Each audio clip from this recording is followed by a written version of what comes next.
أهلا يا محبي الطبيعة. اليوم راح نغوص في عالم جليدي، عالم واحد من أروع الكائنات على كوكبنا، البطاريق. صحيح الطيور المذهلة ما بتطير، لكن سباحة ما في زيها. البطاريق بتعيش في نصف الكرة الجنوبي، وخاصة في المناطق القطبية الباردة، وعندها تكيفات مذهلة عشان تعيش هناك. خلينا نبدأ بالمميزات الفريدة للبطاريق. أولاً، ريشها. البطاريق مغطاة بطبقة سميكة من الريش القصير والكثيف، وهالريش بيعمل كالممتاز ضد البرد. هالريش مليان بمجيوب هوائية صغيرة ومملوء بزيت خاص بيخليه مقاوم للماء. تحت الريش عند البطاريق طبقة سميكة من الدهون بتعطيها عزل إضافي. هالطبقة مهمة جدا عشان تحافظ على دفئها في المياه المتجمدة. هلا خلينا نحكي عن الأجنحة. أيوة، هالأجنحة مال الطيران. أجنحة البطاريق قوية ومتكيفة للسباحة، بتستخدمها كزعانف لدفع نفسها في الماء بسرعة وخفة، حركة مذهلة.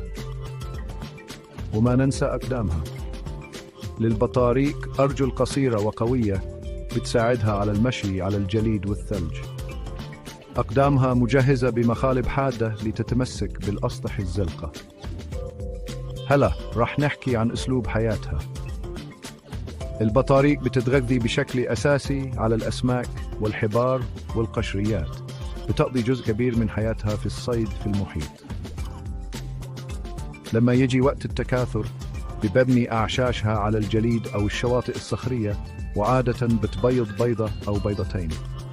كل أفراد المستعمرة بيساعدوا في رعاية الصغار، وهالشيء بيزيد من فرص بقائهم على قيد الحياة.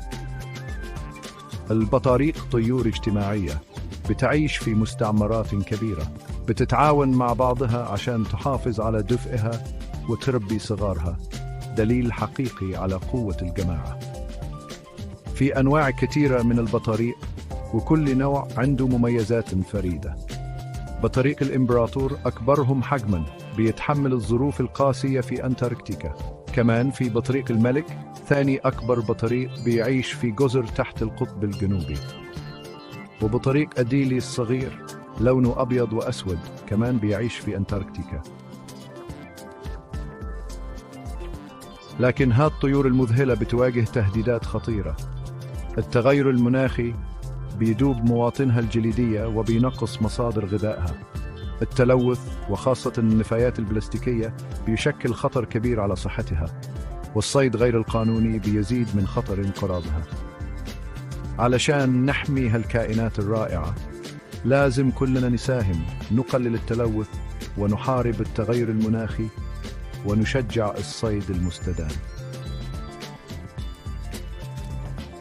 شكرا على المشاهدة. إذا استمتعتوا بمعرفة معلومات عن البطاريق، اضغطوا زر الإعجاب واشتركوا في القناة لمشاهدة المزيد من عجائب الحياة البرية. أشوفكم المرة الجاية.